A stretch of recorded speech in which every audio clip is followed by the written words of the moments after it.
Car party leader come మాజీ మంత్రి Mallareddy sir మళ్ళీ పెళ్లి చేసుకోబోతున్నాడన్న ముచ్చట ఎరుకున్నదే కదా.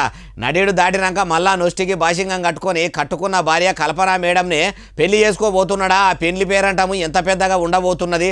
ఆ లగ్గానికి ఏం పేరు పెట్టబోతున్నారే బాలన్న అంటే అన్నీ చెప్తావు నడువుర్రి. మొన్న సీన్వేషకాడు విజయ్ దేవరకొండ సారు, ఏషగత్తె రష్మిక మందనా మేడం పెళ్లి పేరంటానికి వీరోస్ అని పేరు పెట్టుకున్నట్టే ఇప్పుడు మాజీ మంత్రి మల్లారెడ్డి సారు మళ్ళా చేసుకునే పెళ్లికి కూడా ఏం పేరు పెట్టుకున్నారట అంటే మాజీ మంత్రి కేటీఆర్ సార్ కూడా మల్పానా అనే పేరు కూడా పెట్టిండట. ఇప్పుడు మల్పానా లగ్గంతో అటు మల్లారెడ్డి సారు ఇంటికాడ పెళ్లి బాజాలు మోగుతున్నాయట. పసుపులు ముట్టుడు, కూరాళ్ళు పట్టుడు, మైలపోలు తీసుడు, మంగళతానాలు చేపించుడు అన్నీ కూడా సులువుగా పోతున్నాయట. ఇంకో ముచ్చట ఏంటంటే మల్లారెడ్డి సారు సంగీత్ కోసం వారం దినాల సంధి భార్య కల్పన మేడంతో డ్యాన్స్ కూడా ప్రాక్టీస్ చేస్తున్నాడట. అన్ని ముచ్చట్లు మంచిగానే చెప్తున్నావు. ఇప్పుడు ముసలితనంలో మల్లారెడ్డి సారు చేసుకునేది మళ్ళీ వాళ్ళు ఆ ముచ్చట చెప్తలేవు ఏందే బాలన్న అంటారా? ఇప్పుడు మల్లారెడ్డి సారు ఇంకొకరితోని లగ్గం కాదు. ఆయన అప్పట్లో 16 ఏళ్ల వయసులో ఉన్నప్పుడు పుస్తకట్టి పెళ్లి చేసుకున్న కల్పన మేడంతో నేనట.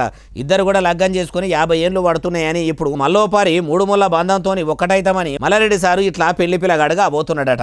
మరి మల్లారెడ్డి సారు మంచిగానే లగ్గంకు తయారైతుండో. కళ్యాణం తర్వాత అయ్యే ఆ కార్యం ఎప్పుడు అంటే దాని గురించి మల్లారెడ్డి సారే చెప్పాలి. కానీ చూసినరా ఉన్నోళ్ళు పేరున్నోళ్ళు ఇట్లా ఒక్కపారి ఏంది ఇంకెన్నిసార్లు లగ్గం చేసుకుంటారు. పేరున్నోళ్ళు పెడతటెత్తుకున్నా ఫేమస్సే, పెళ్లిళ్ళు చేసుకున్నా ఫేమస్సే అంటారు ఈ ముచ్చటిన్నోళ్ళు.